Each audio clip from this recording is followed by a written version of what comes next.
नमस्कार, आप देख रहे हैं देवभूमि समाचार। मैं हूं आपके साथ सबिहा। आगे आप मेरे साथ देखेंगे उत्तराखंड से जुड़ी तमाम खबरें विस्तार से, लेकिन सबसे पहले देखते हैं हेडलाइन। जोशीमठ भूधसाव मामले पर सुप्रीम कोर्ट का सुनवाई से इनकार, याचिकाकर्ता को हाई कोर्ट जाने की अनुमति, पुनर्वास और आपदा घोषित करने की मांग पर हाई कोर्ट में होगी सुनवाई। आपदा सचिव रंजीत कुमार सिन्हा का बड़ा बयान, दोबारा से नए सिरे से बसेगा जोशीमठ, प्रभावितों को राहत के तौर पर दिए जाएंगे अस्थायी आवास। अब तक 190 परिवारों को दी गई 1.5 लाख की राशि। साल 2015 में हुई उत्तराखंड दरोगा भर्ती धांधली में बड़ी कार्रवाई, पुलिस मुख्यालय ने 20 दरोगाओं को किया सस्पेंड, विजिलेंस जांच के बाद आदेश जारी। पटवारी भर्ती परीक्षा का पेपर लीक होने के बाद बेरोजगार युवाओं में आक्रोश, लोक सेवा आयोग की आगामी परीक्षाओं को स्थगित करने की मांग, स्पीकर रितु खंडूरी और कांग्रेसी नेताओं से की मुलाकात। और पेपर लीक के बाद लोक सेवा आयोग ने किए बड़े बदलाव, नए पैटर्न पर होगी फॉरेस्ट गार्ड भर्ती परीक्षा, 380 सवालों को आयोग ने किया ब्लैक लिस्टेड। और बड़ी खबर से बुलेटिन की शुरुआत करते हैं। आपदा सचिव रंजीत कुमार सिन्हा ने आज जोशीमठ के हालातों को लेकर प्रेस कॉन्फ्रेंस की और इस प्रेस कॉन्फ्रेंस में उन्होंने एक बड़ा बयान भी दिया है। वो बयान भी हम आगे आपको सुनाएंगे, लेकिन सबसे पहले हम आपको ये अपडेट पहुंचा दें कि जो जोशीमठ में जमीन से पानी रिस रहा था, उसके रिसाव में अब कमी आई है और 800 लोगों को अब तक सुरक्षित जगहों पर शिफ्ट किया जा चुका है। इसके साथ ही आपको ये भी बता दें कि 190 परिवारों को अब तक 1.5 लाख रुपए की धनराशि मदद के तौर पर दी गई है। भूधसाव से भवनों में दरारें आने की संख्या में बढ़ोतरी हो सकती है, ये आपदा सचिव का बयान है। और जोशीमठ रोपवे को लेकर एक इंजीनियर की नियुक्ति की गई है और 24 घंटे वहां पर निगरानी होगी। इसके साथ साथ जेपी कंपनी के कई भवनों में दरारें आ चुकी हैं, ऐसा आपदा सचिव का कहना है। आपदा सचिव रंजीत कुमार सिन्हा ने प्रेस कॉन्फ्रेंस के दौरान बड़ा बयान दिया। उन्होंने कहा कि जोशीमठ को दोबारा नए सिरे से बसाया जाएगा और इसके लिए सरकार संकल्पबद्ध है। आपदा सचिव ने जानकारी देते हुए कहा कि जोशीमठ में आई आपदा से प्रभावितों को उभारने के लिए कई जगहों पर अस्थायी आवास बनाए जाएंगे। इसके लिए कोटी कॉलोनी, उद्यान विभाग की जमीन पीपल कोटी, ढाल की जमीन सुरक्षित पाई गई है, जहां अस्थायी तौर पर आवास बनाए जाएंगे और घरों का सर्वे होने के बाद उसी तर्ज पर विस्थापितों को अस्थायी आवास दिए जाएंगे। उन्होंने ये भी बताया कि जिन घरों को अस्थायी तौर पर बनाया जाएगा, असल में वो फैब्रिकेटेड हाउस होंगे। वो इसलिए क्योंकि इनकी लाइफ औसतन 25 साल होती है। तो एक लाइन में ये है कि जोशीमठ को टुगेदर साथ में मिलके और अच्छा बनाएंगे, ये तो पक्का है। तो एक लाइन में ये है कि जोशीमठ को टुगेदर साथ में मिलके और अच्छा बनाएंगे, ये तो पक्का है। और दिल्ली से ये बड़ा अपडेट जोशीमठ मामले पर आप तक पहुंचा देते हैं। जोशीमठ मामले पर सुप्रीम कोर्ट का सुनवाई से इनकार सुप्रीम कोर्ट ने कर दिया है। याचिकाकर्ताओं को सुप्रीम कोर्ट ने हाई कोर्ट जाने की अनुमति दी है। सुप्रीम कोर्ट ने अपने आदेश में कहा है कि हाई कोर्ट में ये अपील दाखिल की जाए, क्योंकि हाई कोर्ट पहले से ही इस मामले पर सुनवाई कर रहा है। CJI जस्टिस DY चंद्रचूड़ ने कहा कि नैनीताल हाई कोर्ट इस मामले में पहले ही सुनवाई कर रहा है और याचिका में जो मांगे हैं वो हाई कोर्ट जा सकती हैं। इसके साथ साथ जोशीमठ भूधसाव को राष्ट्रीय आपदा घोषित करने की मांग याचिकाकर्ता ने की थी और इस पर सुनवाई की जानी थी, लेकिन आज सुप्रीम कोर्ट ने साफ तौर पर यह आदेश दे दिया है कि इस मामले को लेकर हाई कोर्ट में जो PIL है वो दाखिल की जाए। पटवारी भर्ती परीक्षा का पेपर लीक होने के बाद उत्तराखंड लोक सेवा आयोग के द्वारा अब जिन परीक्षाओं को आयोजित करना है उनको स्थगित किए जाने की मांग युवा कर रहे हैं। PCS मेंस समेत कई परीक्षाएं इस महीने में लोक सेवा आयोग की तरफ से करानी है, जिनको स्थगित करने की मांग हो रही है। इस मांग को लेकर युवाओं ने विधानसभा अध्यक्ष रितु खंडूरी से भी मुलाकात की, जिसके बाद स्पीकर रितु खंडूरी ने लोक सेवा आयोग के अध्यक्ष से फोन पर बातचीत कर युवाओं की मांगों पर गौर करने के लिए बैठक करने की बात कही है। हम मुख्य परीक्षा को स्थगित कराने के संबंध में स्पीकर मैम से मिले। उन्होंने हमें बहुत गंभीरता से सुना, हमारे एक एक बिंदु को उन्होंने ध्यानपूर्वक सुना और उन्हीं के जरिए कल आयोग के अध्यक्ष श्री राकेश कुमार जी से हमारी बैठक तय हुई है तो उन्होंने कहा कि जो भी फैक्ट्स अगर आप उनके सामने रखना चाहते हैं आप रख सकते हैं, आपके जो भी ग्रीवांसेज है, जो हम शुरू से कह रहे थे, जो चीज़ हमारी डिमांड थी कि आयोग के अध्यक्ष हमारी सभी जो शंकाएं हैं उनका समाधान कर दें और उसके बाद ही हम इस परीक्षा का हिस्सा बनने वाले हैं। पेपर है वो अविलंब आप रोक दीजिए और आप जांच करवाइए, लेकिन नहीं, इनको पेपर करवाना है, इनको जांच से कोई मतलब नहीं है, इनको बस 28 को पेपर करवाना है, चाहे बच्चे पागल हो जाएं, चाहे दुनिया इधर से उधर हो जाए, लेकिन इनको पेपर अभी करवाना है। आप खुद ही सोचिए इस तरह के संदिग्ध माहौल में पेपर कैसे हो सकता है। हम कोई छोटे बच्चे थोड़ी हैं, हम 6-6, 7-7 साल से तैयारी कर रहे हैं। ऐसे इतने सारे अभ्यर्थी हैं जिनकी उम्र निकल रही है, उनको भी ये प्रॉब्लम है कि भाई 6 साल में आपने एक पीसीएस करवाते हो, उसमें भी आपके अंदर जरा भी क्रेडिबिलिटी नहीं है, आपके अंदर इतना भी आप क्वालिफाइड नहीं हो कि आप एक अच्छे से पेपर करवा सको। 26 मई को हमारा पीसीएस प्री होता है, तब से लेकर अभी तक एक भी दिन ऐसा नहीं होगा जब हमने रात को ठीक से सोए होंगे। हम पूरी सर्दियां हमने लाइब्रेरी में बिता दी। वहीं लोक सेवा आयोग की तरफ से कराई गई पटवारी भर्ती परीक्षा का पेपर लीक होने के बाद से कांग्रेस लगातार सरकार पर हमलावर है। लोक सेवा आयोग की आगामी परीक्षाओं को स्थगित करने को लेकर बेरोजगार युवाओं ने कांग्रेस विधायक प्रीतम सिंह से मुलाकात की और कांग्रेस से आगामी परीक्षाओं को स्थगित करने के लिए सरकार पर दबाव बनाने की मांग की है।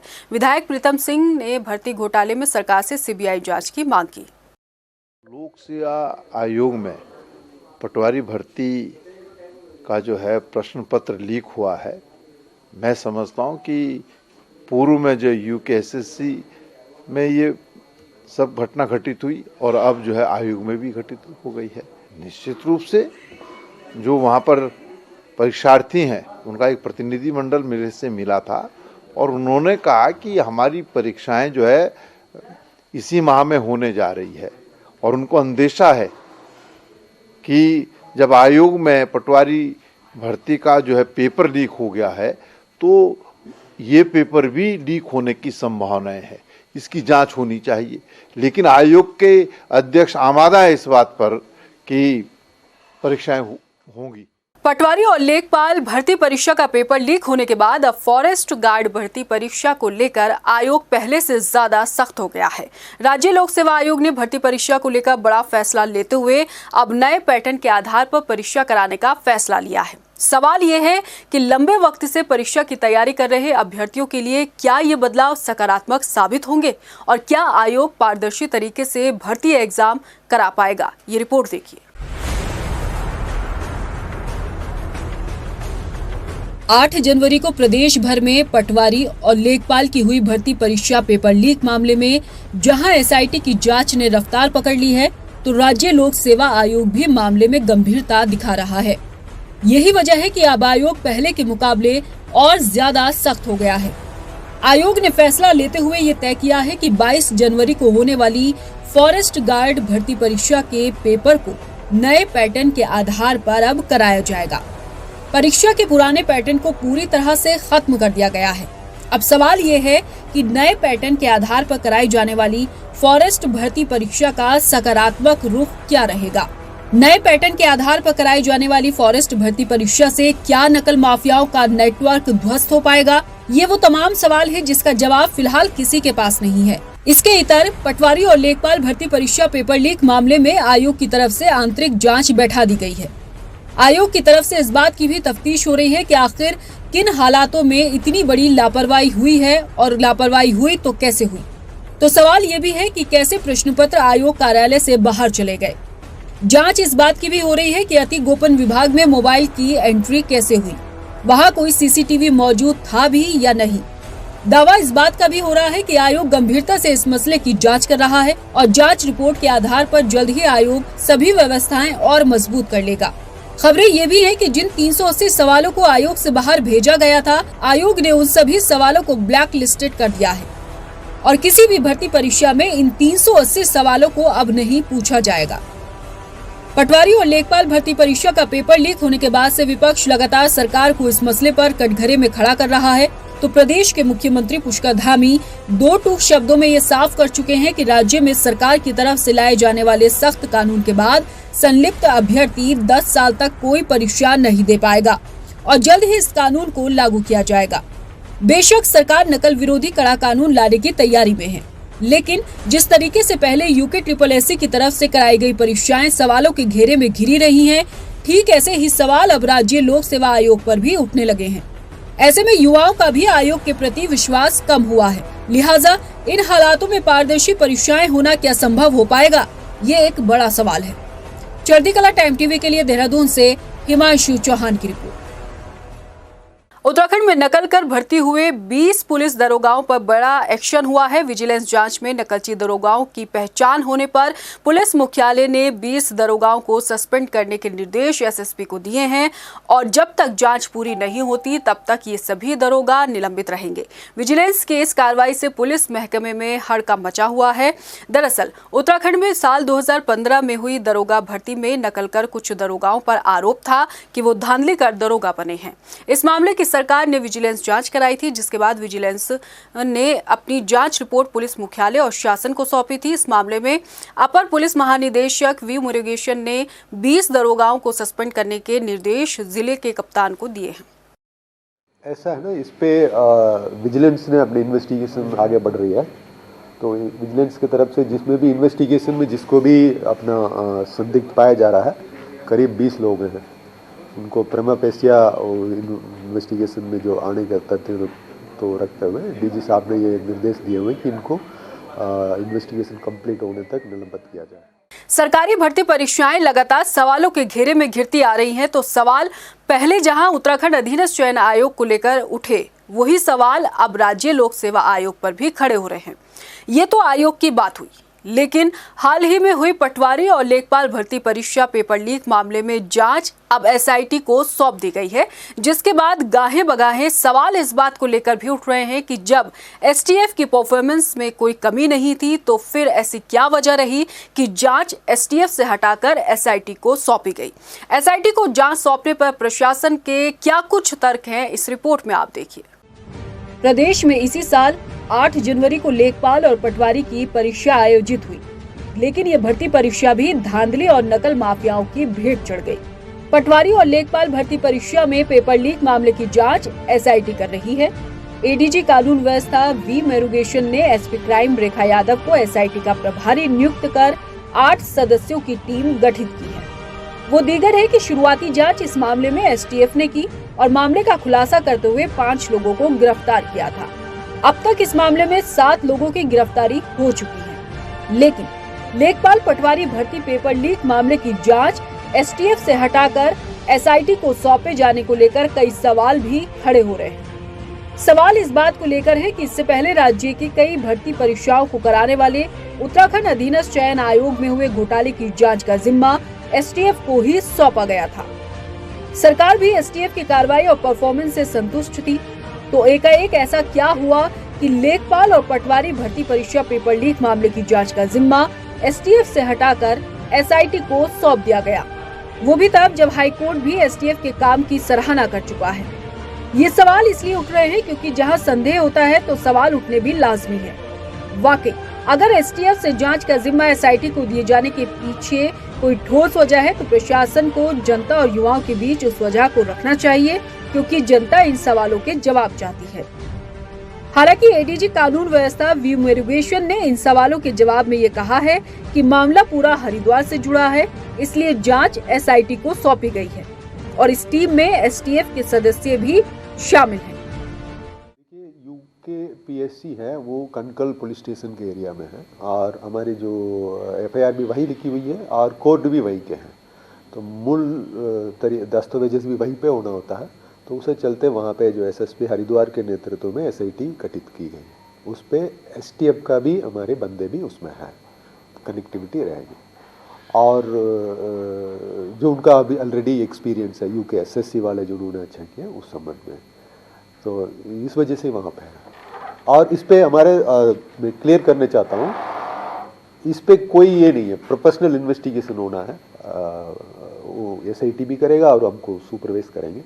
इस पे कोई इधर उधर की बातें नहीं है, मतलब इट्स अ प्रोफेशनल इन्वेस्टिगेशन होना है, but for the operational reasons it is being given an SIT. लेखपाल और पटवारी भर्ती परीक्षा पेपर लीक मामले की जांच एसटीएफ से एसआईटी को ट्रांसफर करने को लेकर जहां कई सवाल खड़े हो रहे हैं, तो सवाल ये भी है कि जब भर्ती परीक्षा की जांच चल रही है तो इस बीच दोबारा परीक्षा कराने का क्या औचित्य है।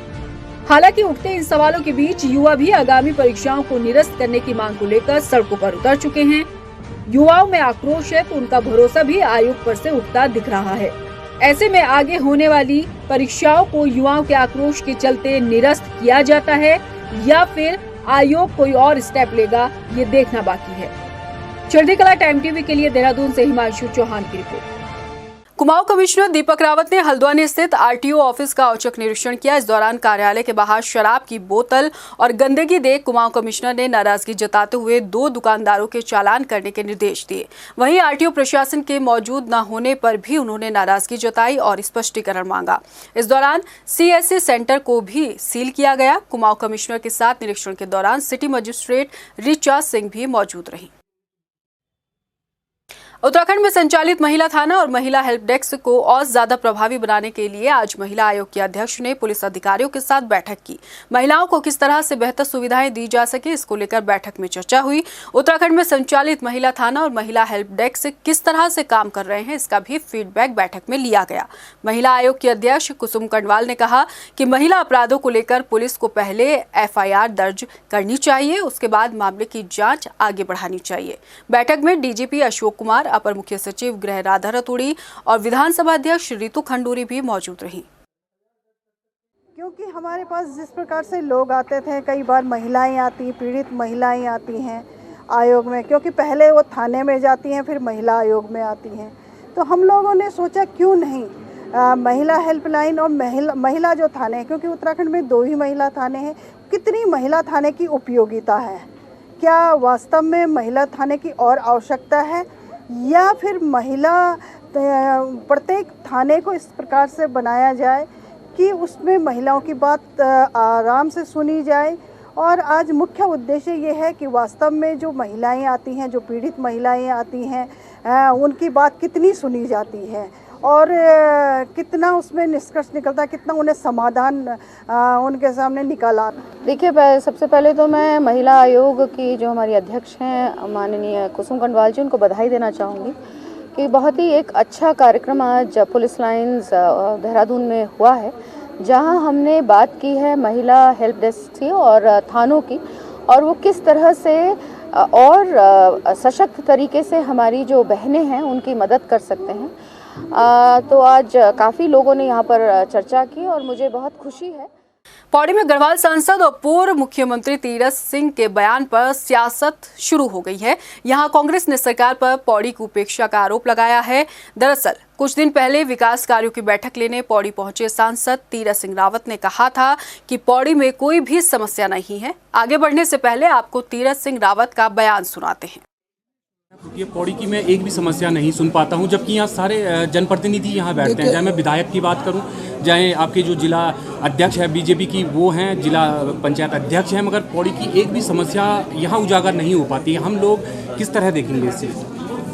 पौड़ी की कोई समस्या नहीं है, इसलिए कोई उठाता नहीं, उठाएंगे तो संज्ञान नहीं। तीरथ सिंह रावत के इस बयान पर कांग्रेस के प्रदेश कार्यकारिणी सदस्य नवल किशोर ने कहा कि सांसद के इस बयान से साफ जाहिर होता है कि सांसद क्षेत्र की समस्याओं के प्रति कितने गंभीर हैं। उन्होंने कहा कि पौड़ी अस्पताल पीपीपी मोड में दिए जाने के बाद जिले में स्वास्थ्य व्यवस्थाएं सबसे ज्यादा खराब हैं, जिससे जनता परेशान है, लेकिन सरकार को जनता की दिक्कतों से कोई सरोकार नहीं। गढ़वाल सांसद तीरथ सिंह रावत जी के द्वारा एक बयान दिया गया, जिसमें उनके द्वारा कहा गया है कि पौड़ी में कोई समस्याएं नहीं है। सांसद जी, मैं आपका ध्यान आकर्षित करना चाहूंगा कि पौड़ी में समस्याएं बहुत हैं, मगर जो ज्वलंत समस्या है वो है जिला अस्पताल पौड़ी, जिसको कि आपकी सरकार के द्वारा बर्बाद कर दिया गया है। पौड़ी अस्पताल की समस्याओं से आज पौड़ी का हर नागरिक परेशान है, और जो आपने बयान दिया है उस बयान से ये झलकता है कि आप अपने क्षेत्र की समस्याओं के प्रति कितने गंभीर हैं। नैनीताल जिले में आपराधिक घटनाओं को अंजाम देकर संपत्तियां इकट्ठा करने वाले गैंगस्टरों के खिलाफ अब पुलिस संपत्ति जब्त की कार्रवाई करने वाली है। एसएसपी पंकज भट्ट का कहना है कि नैनीताल जिले में गैंगस्टर एक्ट के 15 मुकदमे दर्ज हैं, जिनमें 32 अपराधियों के खिलाफ कार्रवाई की गई है। पुलिस आपराधिक कारनामे कर संपत्ति अर्जित करने वाले इन गैंगस्टरों के खिलाफ सख्त कार्रवाई करते हुए अपराध से जोड़ी हुई कमाई भी जब्त करेगी। में अगर ज़िले में देखा जाए तो टोटल 15 गैंगस्टर एक्ट के मुकदमे कायम हैं, जिनमें 32 लोगों के खिलाफ गैंगस्टर एक्ट की कार्रवाई की गई है। इनमें चिन्हित किया जा रहा है कि इनके द्वारा जो अर्न प्रॉपर्टी है, जो क्राइम से अर्न प्रॉपर्टी है, उसको चिन्हित किया जा रहा है और उसके आगे की कार्रवाई में उसके जो प्रॉपर्टी है वो अटैच करने की कार्रवाई की जाएगी। अभी चिन्हीकरण की कार्रवाई तेजी से आगे बढ़ रही है। फिलहाल इस बुलेटिन में इतना ही। मुझे दीजिए इजाजत, लेकिन जाने से पहले एक नजर हेडलाइंस पर। नमस्कार। जोशीमठ भूदसा मामले पर सुप्रीम कोर्ट का सुनवाई से इनकार। याचिकाकर्ता को हाई कोर्ट जाने की अनुमति, पुनर्वास और आपदा घोषित करने की मांग पर हाई कोर्ट में होगी सुनवाई। आपदा सचिव रंजीत कुमार सिन्हा का बड़ा बयान। दोबारा से नए सिरे से बसेगा जोशीमठ। प्रभावितों को राहत के तौर पर दिए जाएंगे अस्थायी आवास। अब तक 190 परिवारों को दी गई 1.5 लाख की राशि। साल 2015 में हुई उत्तराखंड दरोगा भर्ती धांधली में बड़ी कार्रवाई। पुलिस मुख्यालय ने 20 दरोगाओं को किया सस्पेंड। विजिलेंस जांच के बाद आदेश जारी। पटवारी भर्ती परीक्षा का पेपर लीक होने के बाद बेरोजगार युवाओं में आक्रोश। लोक सेवा आयोग की आगामी परीक्षाओं को स्थगित करने की मांग। स्पीकर रितु खंडूरी और कांग्रेसी नेताओं से की मुलाकात। और पेपर लीक के बाद लोक सेवा आयोग ने किए बड़े बदलाव। नए पैटर्न पर होगी फॉरेस्ट गार्ड भर्ती परीक्षा। 380 सवालों को आयोग ने किया ब्लैक लिस्टेड।